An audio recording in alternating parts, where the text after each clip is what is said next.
Salepur high school auditorium ठारे आज आयोजित तृतीय वार्षिक सालेपुर साहित्य महोत्सव रे जोग देथिबा अतिथि माने ओडिशा साहित्यर विभिन्न दिग उपरे आलोचना करथिले।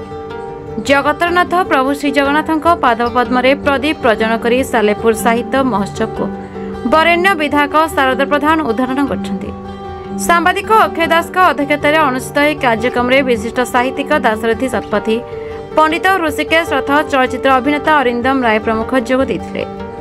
आम माटीर कला, साहित्य, शिक्षा, समाजसेवा, सांबादिकता भली विभिन्न क्षेत्र में उल्लेखनीय योगदान पे बहु यशस्वी दायित्व मानक संबर्धना प्रदान करियैथिला।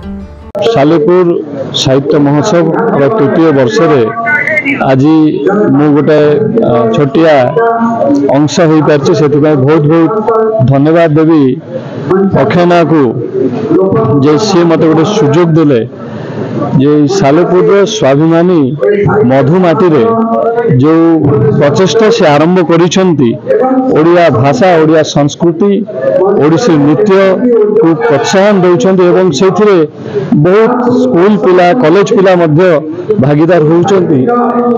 सेथिरे मते सुजोग देइथिबारु बहुत बहुत तांको धन्यवाद जणेबी एवं एई जो प्रचेष्टा तांकर जो लड़ाई ओडिया भाषा पे, ओडिया अस्मिता पाई आज मु भी सामिल होली तांको संगरे रहिली। बहुत आज साहित्य सभा एक उच्च कोटीर सभा थिला।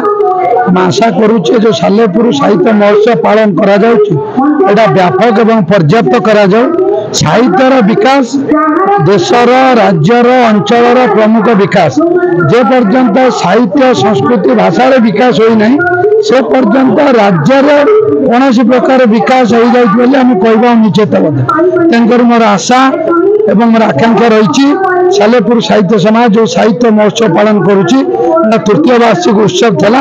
आगामी दिन में व्यापक करा जाऊ एवं ओडिशा भाषा, साहित्य, संस्कृति उपरे जार अवदान अच्छी सालेपुर स्वाभिमान माटी अवदान अतुलनीय। से परिप्रेक्षी में सालेपुर माटी जो आंदोलन चली 600 वर्ष धरी से अक्षय भाई नेतृत्व में आगामी दिन में पर्याप्त करा जाऊ। कटक जिला सालेपुर सुब्रत पात्र रिपोर्ट, संपर्क टीवी ओडिशा।